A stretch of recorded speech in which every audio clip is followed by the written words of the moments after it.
so good.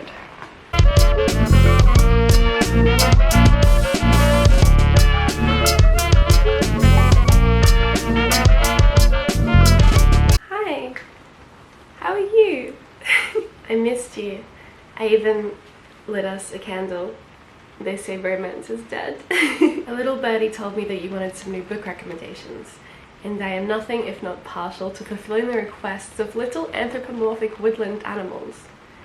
Call me Snow White, if you will, if she were blonde and lived in London instead of Germany and had more or less nothing to do with the plot. This grand evening I gift you 8 books that I adored, and so by proxy you will too.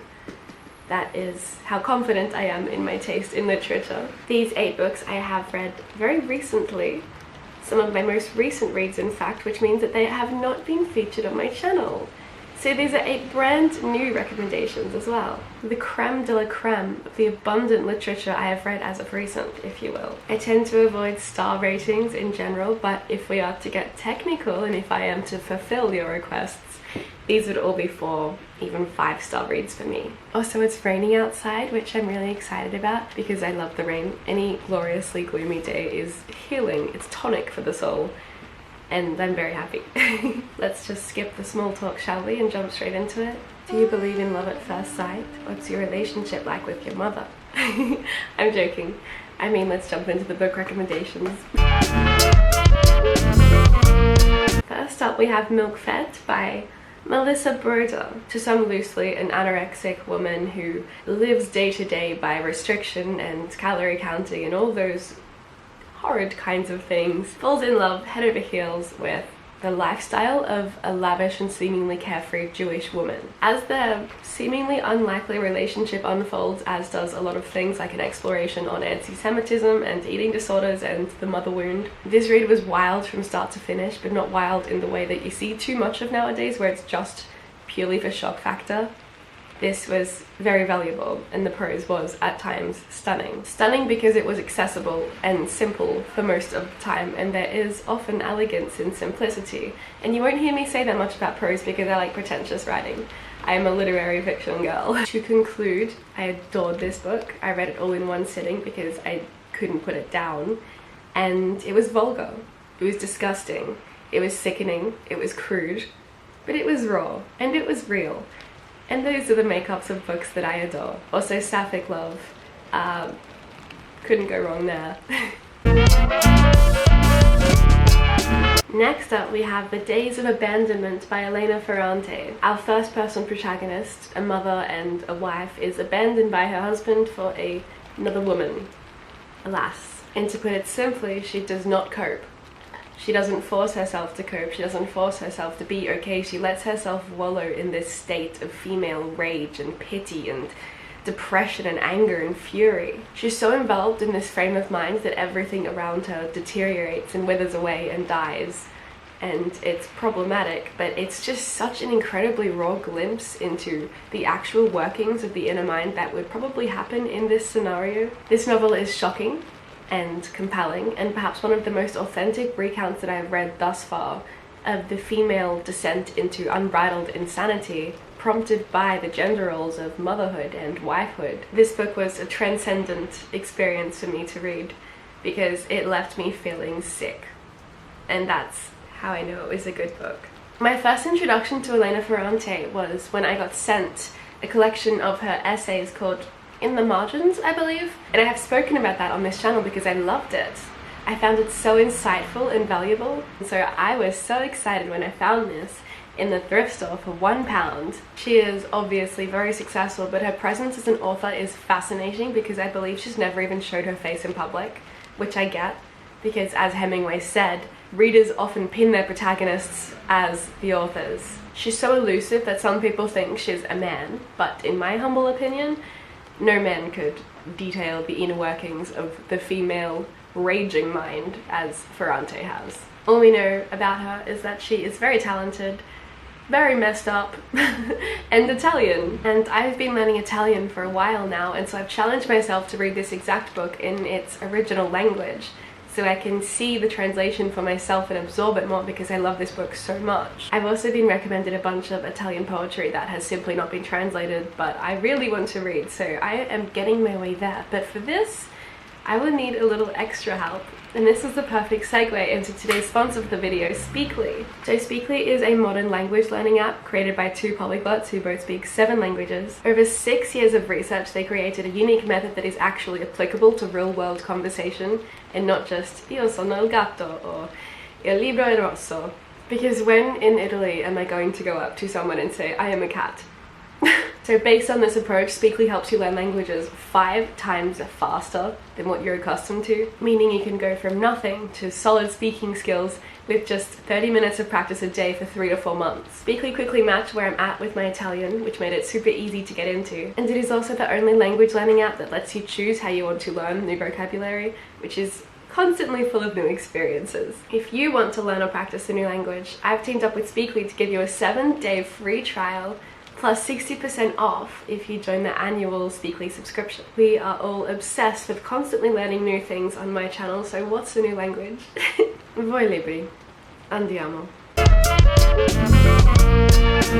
Next up we have My Pen is the Wing of a Bird. This is a first of its kind anthology of short fiction written by Afghan women. It is the result of over 2 years of back and forth between writers, editors, and translators, and is a pivotal moment in Afghanistan history. 18 women tell stories of common themes that we're used to: love, family, identity, work, politics.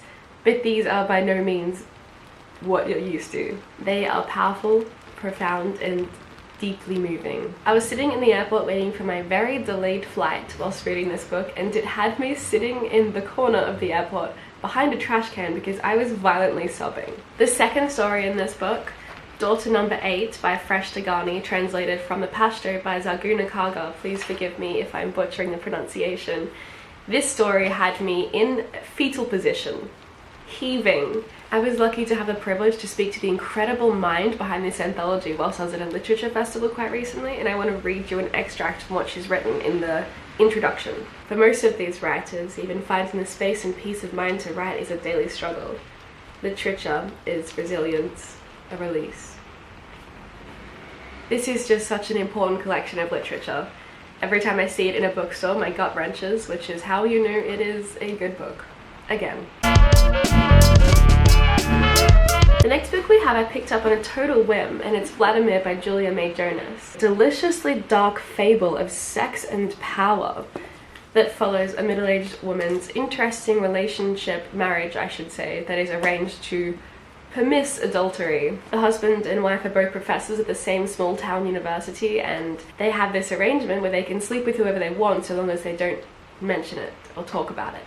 Unfortunately, the husband's type are his students, which are not minors, but arguably still not old enough to know what they're doing. It's all about power, and long story short, he gets caught up amongst it, and the wife deals with this by becoming infatuated with a new younger professor called Vladimir. This is a captivating commentary on the politics surrounding teacher-student relationships, female rage, adultery. There is a twist in this novel that is dark and devious and insane, and surprise, I loved it.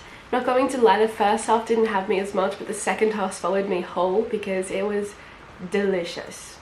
Next book. This is Hello Sadness by Frances Sagan. Let me start by telling you that she was 17 when she wrote this. 17. Now remember that for my next sentence, in which I'm going to tell you that this is one of the most beautiful things I've ever read. It follows a carefree, young and intellectual girl whose father has an affinity for young mistresses until one summer on the French Riviera he decides to remarry.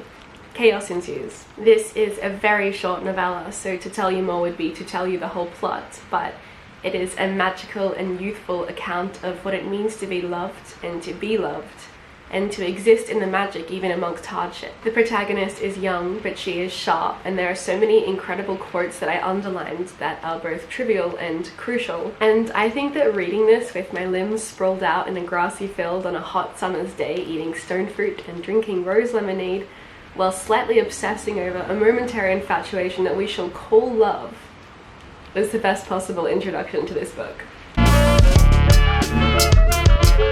Next up we have If Cats Disappeared from the World by Genki Kawamura. Now, I touched on this book very briefly in a recent video I did with Jack, in which we did rapid fire recommendations for your requests, and I was not being dramatic when I said that this book changed my DNA. I picked this up on a total whim because A, the simplistic cover, which I am a sucker for, and B, because the blurb mentions the devil, my father, in case you're new here. It is Japanese literature known for being deeply philosophical but accessible in such a unique way, and the plot, that is a very unique plot, follows a dying protagonist. The devil appears and says, if you exchange something, I will give you 1 day of life. But it's not trivial things, it's things like cats. This leads into a whole philosophical analysis that makes you question humanity and the importance that man places on himself, and it leads to a terrifying resolution. No single life is more important than the greater good of the world as a whole. This is accessible, fast-paced, and very clever, and I very much recommend this book. The next book is Hemingway's A Movable Feast, shock horror.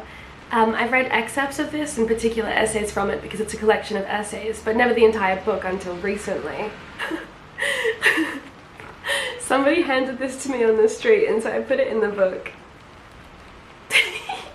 Anyway, so this is a collection of essays that Hemingway published posthumously, I think 1964. It's meditations on his time spent in Paris post First World War, and of his time spent with the other greats like Gertrude Stein, the Fitzgeralds, Picasso. Hemingway is renowned for his oversimplified and very forthright tone and voice, and so this makes it very accessible for those new to classical literature, but I think that this is an essential read. And it was really nice reading it whilst I had that experience in Paris, and I could actually recognize things he was speaking about. The next book is Unhinged, and heads up, contains just about every content warning imaginable. We have Earthlings by Sayaka Murata. I don't even know how to find the words to give this a glowing review whilst sounding sane. Again, Japanese literature, so you can imagine that on surface level it's strange and endearing and accessible, but deeply philosophical. So our protagonist believes that she's an alien with her cousin, and as an adult this kind of leaves her, but it comes back to her when she is in an asexual marriage. They reunite with the cousin. It's chaos. I can't even sum this plot. How do I even sum this plot? This is also a depiction of the descent into insanity. Cannibalism. Incest. The ending to this book is... searching for words. Shocking. Surreal.